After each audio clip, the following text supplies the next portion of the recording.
Hello, welcome to the Painted Mini. My name is Fred Rogers, and I'm your host today.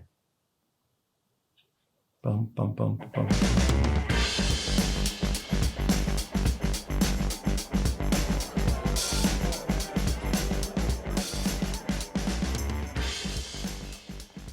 This is Travis, and for this episode, for the lore section, I wanted to do something a little bit different. I wanted to sort of review a book that I received a while back as a gift, and it's called Vaesen, and that name might sound familiar. It's also now the name of a role-playing game, and it features the art of Johan Egerkrans. He had published a couple of books I got my hands on. Again, one is a gift, the other I had to track down.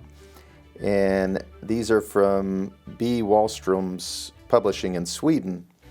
Let's take a look just at an excerpt from the Trolls section and see what we think. He's both the author of this as well as the illustrator. Starting out, we have a nice little intro pages, just some scattered arts. And we have a nice table of contents, and it shows us that the Trolls section is located on page 60. Just to read some of the other things, we have fairies, we have wife of the ash tree, mind guardian, gnomes, mermaid, giants, woodwife, spirit, sea serpent, the worm, ghost of a murdered child, night raven. In addition to the English, it also gives the Scandinavian names for each of these. There's an awesome introduction that just talks about fairy and fae in general. And what you quickly realize is that this book is written as a field guide. So similar to Lady Coddington's fairy book, where it's made for you to educate yourself so that when you encounter these creatures in the wild, you will act appropriately. Okay, if we go to page 60, where the Trolls begin, the artwork is beautiful. And let me say that the paper quality, the print quality on the page, everything appears to be just absolutely top-notch. The book binding itself, the cloth material used in the binding, is incredible. It's some of the best physical bookwork I've seen. Definitely a piece to add to any collection. Now let's take a look at the actual writing. First thing that strikes me is on this first big full spread piece of art for Trolls, it's a little unexpected. It is an attractive Victorian looking female. You do notice that she has horns or antlers of sorts, and she also has little, some sort of little flying fairy creatures. And I'm going to go ahead and read the explanation for this, which is interesting. It says, young troll maidens like to disguise themselves and mix with humans at markets or dances. If you notice a troll maiden who inadvertently lets her tail poke out from under her skirt, it's best not to say a word. If you have no manners or exclaim out loud what you have seen, the troll will lose face and try her best to get back at you in some way. The proper thing to say might be, I see the young lady is about to lose her petticoat. Then the troll will be grateful that you have noticed her predicament and will probably offer assistance in the future in one way or another. So that's just giving you a feel for the tone in which this is written. It's very much a field guide for the uninitiated. Back to this first page, there's also some beautiful classic wood carvings worked throughout, which Johan credits. This first one says, Trolls. Mine workers in a shaft, to the right a mountain troll working with a pole, illustration from History of the Northern Peoples by Klaus Magnus. So very cool little insert pieces. I'm going to read just this first page here. In the deep, dark forests of southern and central Sweden live the trolls. They are secretive creatures who live together in mountains and hills, far from human settlements. However, their lives are similar to ours in many ways. They get married, have children, and die, even though they live to be very old. They have their own livestock, they brew beer, bake bread, and mine gems and ore just like humans do. The main difference is that they are not part of the Christian community and detest the church and everything to do with it. Otherwise, they are more or less the way people are in general. Behave politely when you meet a troll, and chances are you will be treated the same way. Often, trolls and the farmers living near them were on neighborly terms. They borrowed tubs for brewing beer, kneading trowels for making bread, as well as other tools, and helped each other out. In other places, the relationship is rather more strained. Some trolls are sticky-fingered and steal whatever they can get their hands on. If you live close to these trolls, it is vitally important to take precautions, such as making the sign of a cross over the freshly brewed beer and laying a piece of steel in the tub. Otherwise, the trolls will turn up and make off with the beer. The same thing applies to bread making. Some trolls have access to invisibility hats, and with these on their heads, they sneak into people's feasts and sit unnoticed at the table. There they help themselves to the food and drink without anyone noticing, with the result that the guests can never eat until they are full, no matter how generous the hosts are. So this goes on in this way. It talks about the thieving. If you find yourself forgotten, it talks about the stealing of children and how to protect yourself, how to get your baby back from a troll who steals your baby. There's a story about, it says, one story tells of the village of Dieborg, which lay near a hill where the trolls lived. Every Christmas Eve, and it goes on to tell this little story. Beautiful illustrations. Talks about how trolls are described today versus the past. These days, trolls are often described, while the Norwegian fells may be home to mountain trolls that grow to be enormous and at times have an exceptionally grotesque appearance with several heads, warts on their skin, and dribbling jaws. These trolls are more closely related to giants. Forest trolls that live in the primeval Swedish forests often resemble humans. In fact, it can be difficult to distinguish them from normal folk, both in terms of size and in appearance. Even if some trolls are ugly, with long noses, pointed ears, and fangs in their jaws, young female trolls in particular can be great beauties, far more alluring than human women. But as a rule, there is some little detail that gives them away. Something about their facial features being slightly lopsided, their skin being a subtle shade of green, or their pupils taking on a strange shape in certain lights. Occasionally, there will be a glimpse of a tail or a pair of cloven hooves beneath a skirt. It goes on to talk about troll maidens. And that is just a section on trolls. So I've got to say, I am highly impressed with this. Not only the craftsmanship of the book is amongst the best I've seen with this publication, but the art is whimsical. It reminds me of Nightmare Syrup, who I featured one of his pictures in my first video. His characters have history to them. They're in a moment, they tell a story in themselves. Johan Egerkrans definitely is a great artist, and now you can get a feel for his writing and the style that he's given us. And again, he's also doing work with Free League Publishing with an RPG now, so I haven't checked it out, but if you like what you see, again, the publisher is B. Wallstrom's. I will place a link below to Johan Egerkrans' website. And let's get on to painting our Trudvang Legends troll, the Blodughadda.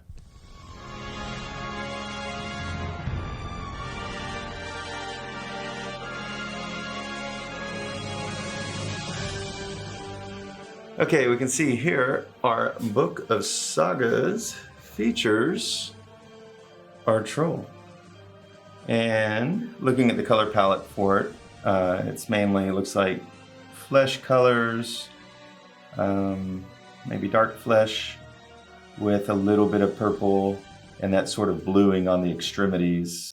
So we're going to get some regular flesh colors and maybe a little bit of purple. And we'll probably go in and try to airbrush some of that final extreme bluing and stuff and see how that works out.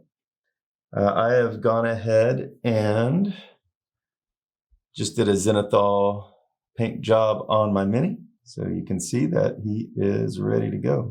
I think I'm going to start with my darkest skin color. And I'm just using existing paints I have on hand. This is Dark Shadow. It looks pretty dark, but we're just going to highlight up from it anyway. This is Master Series paint. I haven't had any problems with Reaper. The video I watched was saying you can pretty much put Reaper straight on, so it's a good beginner paint.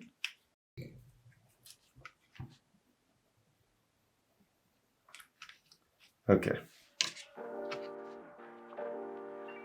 It is pretty thinned out, and since this is going to be sort of our base coat, I think I am going to leave it as it is. Now granted, if I go too thick, I realize I'm completely undermining the zenithal highlight I put in there. But I think it'll still pull through a little bit.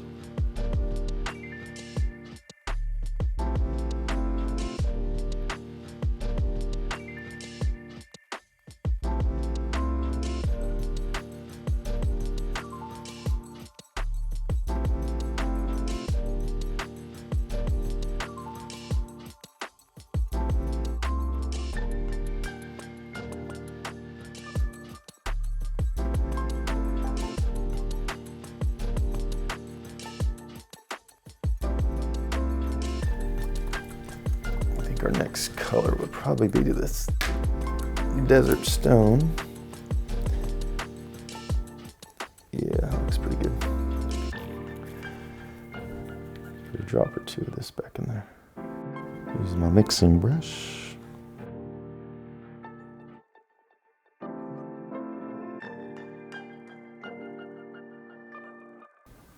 I say almost everything is going to get hit by this. Kind of see I'm just leaving little, very thin edges underneath and the deepest shadows maybe that aren't hit with this color.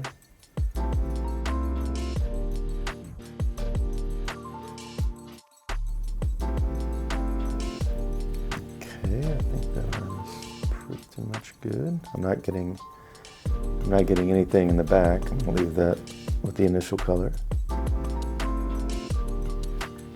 Let's do the hand, all of this. I'm actually going to leave a little bit just in the shadow of where the sword is.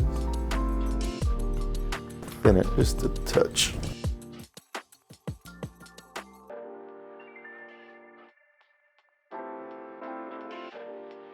His thumb is on top of his hand. Light would be hitting all of it. All right, got the arm, got the hand, and you can barely tell, which is not necessarily a bad sign. Okay, let's get this on. And you can see why I'm not too worried about doing multiple base coats, because if you're layering up this way, the layers themselves are going to fill it in. The other reason is because this is skin. Skin is always sort of modeled variations. Doesn't need to be uniform, perfect. Remember that nothing organic should be perfect.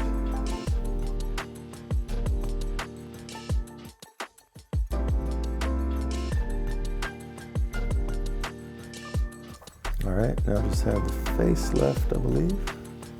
I'm not gonna get everything under these big brows. I kind of like dry brushing. If the brush doesn't get into the crevice, that's okay.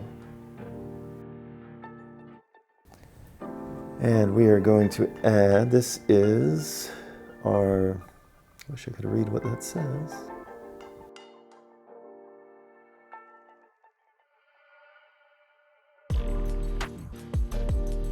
Okay, let's go ahead and start on the head again. That's easy because pretty much most of this is going to be hit.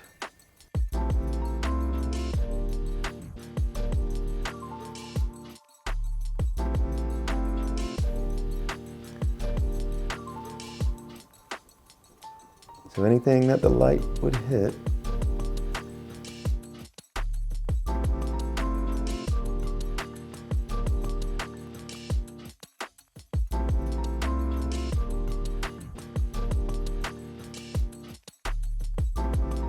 okay, we'll let that dry on the face and it should look pretty good. All right, to the knuckles. The paint's getting a little thick. I need to thin it back down. All right, and let's go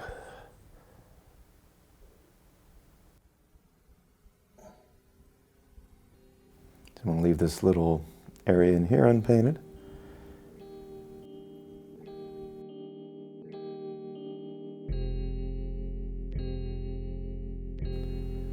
Little barnacles I'm probably going to go in later and do them with a more of a purple color. But if I do them this way now, I'll at least see them and remember them. I don't want them just to blend in, get lost. Okay, that looks pretty good. All right, top pan completely covered.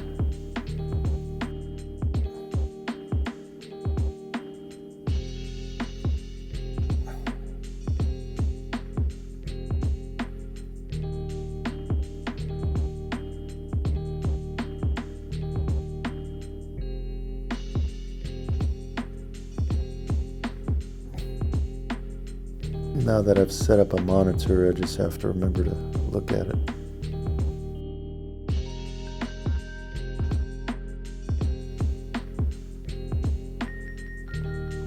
All right, here we go. All right, back to our palette. This time I'm just going this color pure by itself.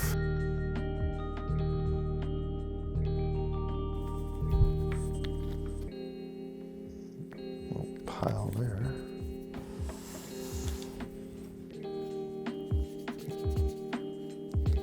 Alright, that looks better. And as you go and lighter and lighter, you need less and less paint, so you don't quite need to make as large a space, because now we're getting to where we're not really needing that big of areas.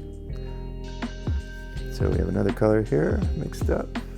You can see it by itself, maybe just a tiny bit of bleed in from the other paint. All right, again, we'll start with the head. Got too much paint on the brush.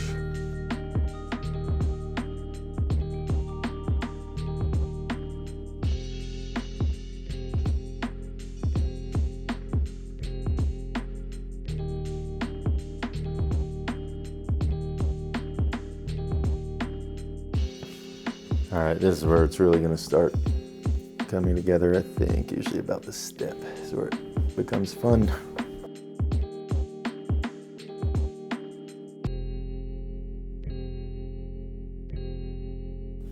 So really, at this point, I'm not going down below the surface level of where the light first hits very often.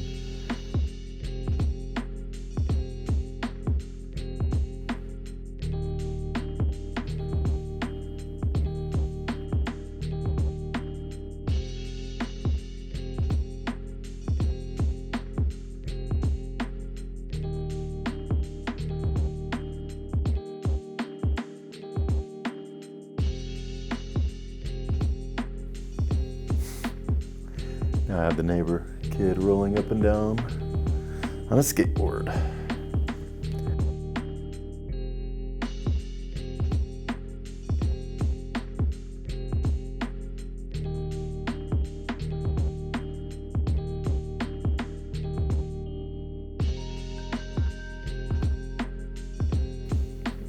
Just taking that middle color and just kind of going through and shoring up some of these darker spots. That looks pretty good. I think I am still going to do a wash. I'm just going to do a very thin, single, hopefully, layer wash. For the arm pieces, the beard, a lot of the fur texture, the pants, I'm probably going to use a contrast paint.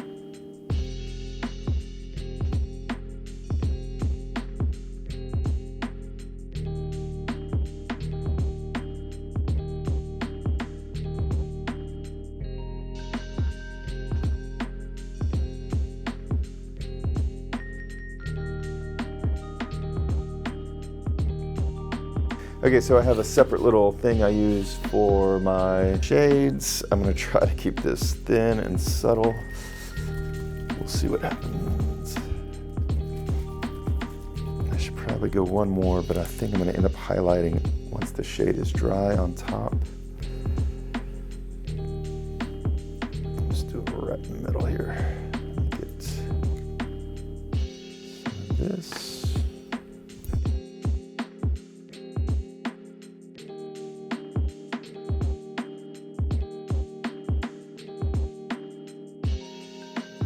Gonna add some water.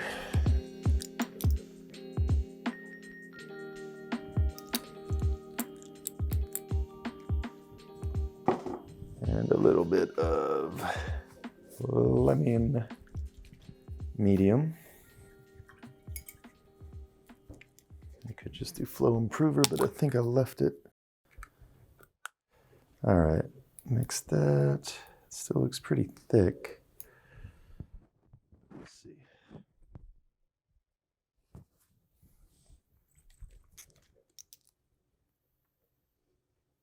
Okay, I'm just hitting the toes right now, and I want to kind of see how that's going to come out. I think it's going to be okay.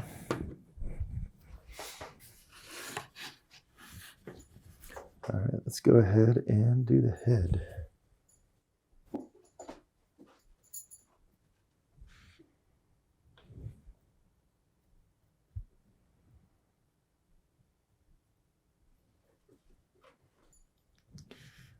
All this crazy texture he has in the head. I'm going to wait a second on this side, then we'll flip it to the other. I want to make sure that it dries in the places I want it.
Okay, now as far as our reference image goes, mine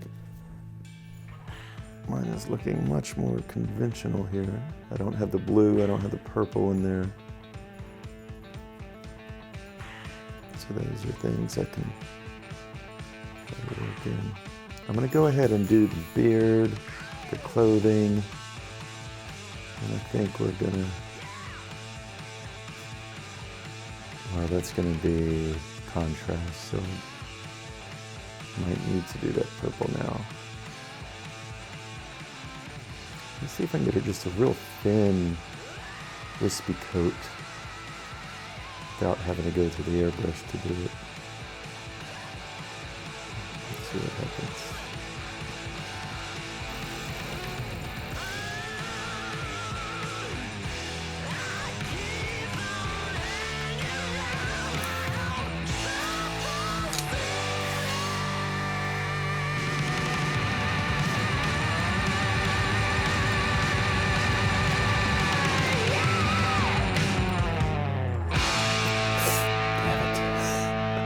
And that got all over the damn model.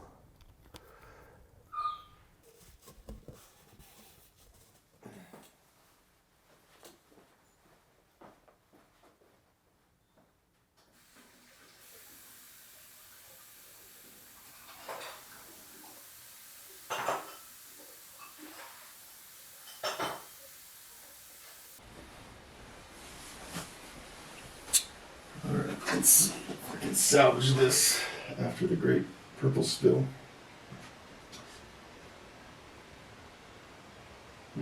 I had to. I splattered purple paint all over it, so I just went and ran it under the water. It definitely took some of the detail right off, or definitely took that wash right off. So we'll do what we can do.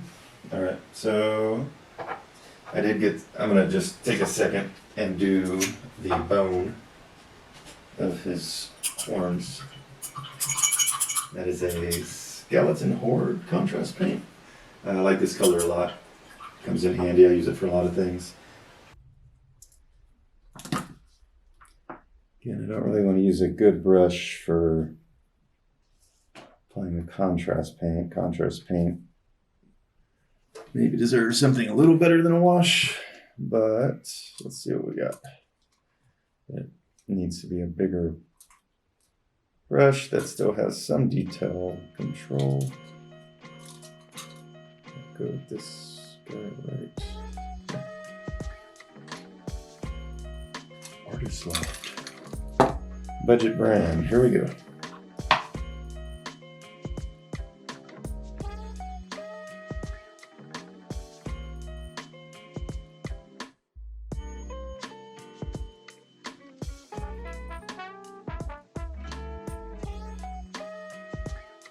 Okay, I'm just still applying the skeleton horde, and I also like that the contrast paint really allows the zenithal highlighting to come through.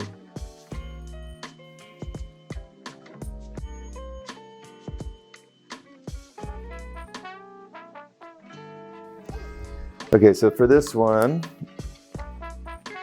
I think I'm going to use Gorgunta Fur, which is another Citadel contrast paint.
Yeah, that looks pretty good.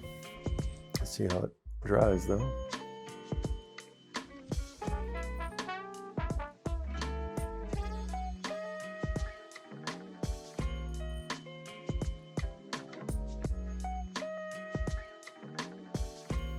Okay, so I'm gonna look at the image real quick and decide where else I kind of want that purple. Definitely the hands, the knuckles, the elbows, anything that's far and exposed.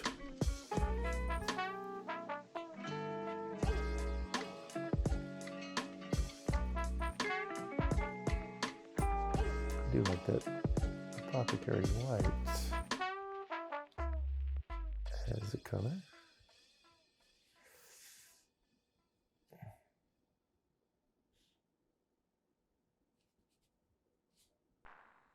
It'll just be an older, wiser troll. Consult the color wheel. All right. Color wheel says I need something that's blue violet or kind of a space wolf's gray.